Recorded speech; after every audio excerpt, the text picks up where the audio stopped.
Imaginez une jeune fille qui, jour après jour, encaissait les moqueries sans jamais riposter.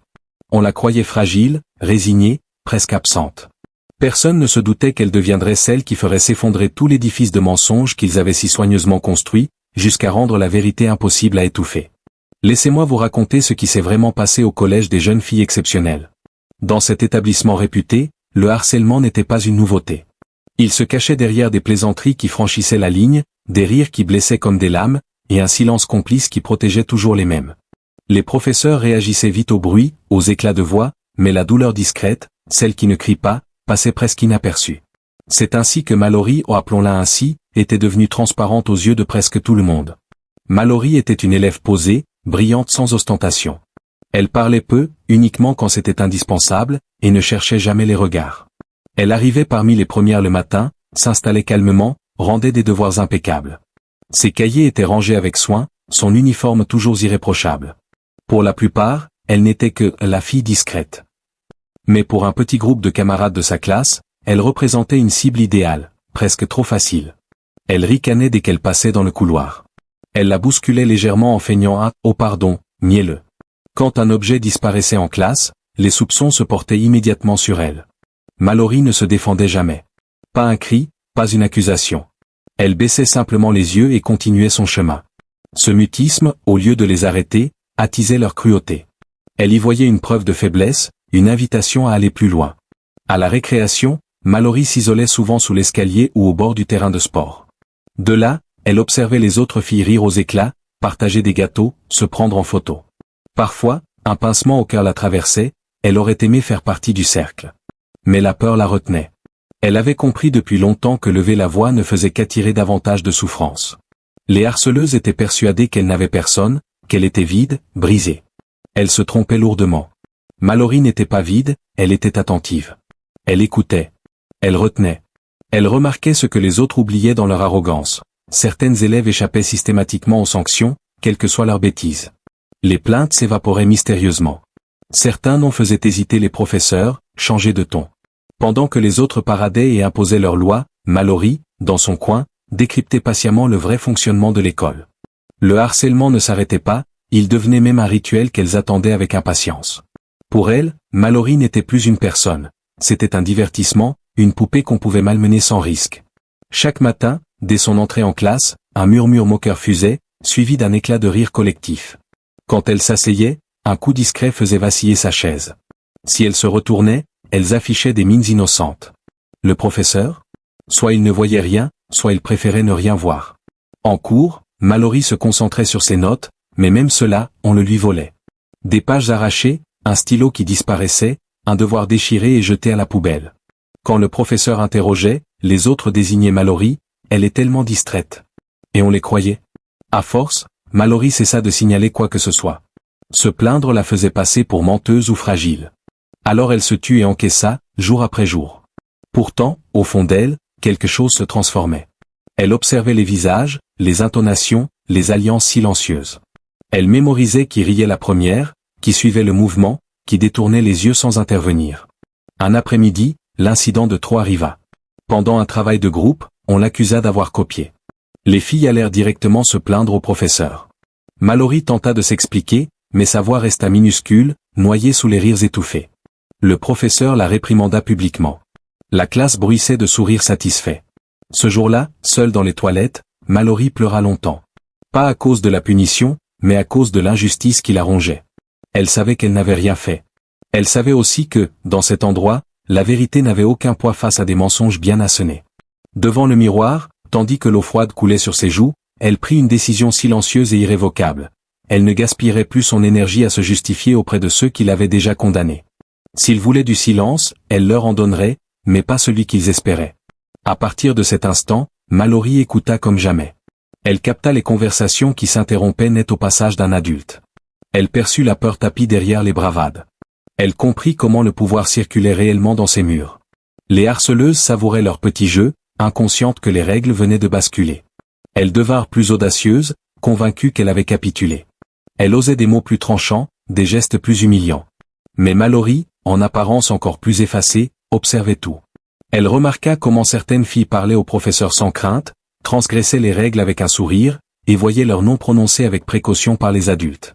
Peu à peu, elle saisit l'évidence, le harcèlement n'était qu'un symptôme. Le vrai mal était la protection dont bénéficiaient certaines. Un après-midi, après la sonnerie, Mallory resta seule en classe pour recopier des notes manquantes. La pièce était calme, seulement troublée par le froissement des pages. Soudain, des voix résonnèrent derrière la porte entr'ouverte. 2 filles parlaient librement, persuadées d'être seules. Quand Mallory entendit son prénom, son cœur s'emballa. Elle se vantait, jamais punie, parents influents, plaintes étouffées. Mallory retint son souffle, chaque mot s'imprimant en elle comme une brûlure. C'était donc ça, la vérité ne disparaissait pas parce qu'elle était faible, mais parce qu'on la couvrait sciemment. Plus tard, à la bibliothèque, elle trouva un carnet abandonné sur une table. Elle hésita, puis l'ouvrit. Des listes de noms, des dates, des annotations brèves, certaines évoquaient du harcèlement, d'autres allaient bien plus loin. Le sang battit à ses tempes. Elle referma le carnet d'un coup sec et le glissa dans son sac, le cœur battant à tout rompre. La peur la submergea, mais avec elle vint une détermination nouvelle. Enfin, elle tenait une preuve tangible que son intuition ne la trompait pas. Dès lors, l'école changea de couleur. Les couloirs paraissaient plus bruyants, les rires plus faux. Mallory portait ce secret comme un poids invisible. Elle n'ouvrit plus le carnet sur place, terrifiée à l'idée qu'on la surprenne. Le soir, enfermée dans sa chambre, elle le lut page après page. Chaque ligne serrait sa gorge. Des noms qu'elle connaissait, des incidents qu'elle avait vécus ou vus, des plaintes effacées, des adultes censés protéger qui fermaient les yeux. Les harceleuses n'étaient pas intouchables par chance, quelqu'un veillait sur elles. Le lendemain, le harcèlement se fit plus insidieux, murmures menaçants, sourires qui glaçaient. Fais attention à ce que tu fais. Certains parlent et le regrettent. Mallory sentit un frisson glacé remonter son dos. Elles ignoraient pour le carnet, mais elle sentait un changement. Alors elle commença son propre journal, heure, lieu, paroles exactes. Elle cachait chaque feuille avec soin. La mémoire ne suffisait plus, il fallait des traces. Un jour, une élève plus jeune s'approcha d'elle timidement. « Ça va ?» murmura-t-elle avant d'ajouter très vite, « À moi aussi, elles font la même chose. » Puis elle s'enfuit. Mallory resta figée. Elle n'était pas seule. Cette nuit-là, pour la première fois depuis longtemps, elle pleura une onde de désespoir, mais de prise de conscience. Ce n'était plus seulement son calvaire. C'était un système. Et le silence le nourrissait. Puis vint le jour où tout bascula. Comme d'habitude, les cours s'enchaînaient, les rires fusaient. Mais avant la pause déjeuner, une vidéo courte commença à circuler de téléphone en téléphone. On y voyait et entendait clairement l'une des harceleuses proférer des menaces à une autre élève, riant aux éclats, encouragée par ses complices. La voix était nette, les visages reconnaissables. Impossible de nier. À midi, la moitié de l'établissement l'avait vue. Les murmures enflaient. Certains élèves paraissaient horrifiés, d'autres terrifiés. Les professeurs sentaient la tension sans en connaître la cause. Les harceleuses tentaient de garder la face, mais leur sourire sonnait faux. L'une vérifiait son portable sans cesse, une autre criait que c'était un montage. Elles se disputaient à voix basse. Mallory, elle, restait muette. Assise à sa place, elle observait le chaos se déployer sans un mot, sans un geste. À la fin de la journée, l'atmosphère avait changé. La peur avait changé de camp. Le soir, chez elle, Mallory rouvrit le carnet. Les noms coïncidaient parfaitement avec la vidéo. Ce qui avait été enfoui remontait à la surface. Elle rangea le carnet. Ce n'était que le commencement. Le lendemain, la vidéo avait fait le tour. Les autorités scolaires ne pouvaient plus fermer les yeux. Les filles impliquées nièrent, montage, malentendu, mauvaise foi. Leurs parents exigèrent des preuves. Mais d'autres élèves commencèrent à parler. Des récits similaires affluaient, menaces, brimades, fausses accusations. Les archives furent ressorties. Des plaintes anciennes refirent surface. Les noms revenaient trop souvent. Ce n'était plus un incident isolé. Mallory restait dans l'ombre, studieuse, silencieuse. Elle ne triomphait pas.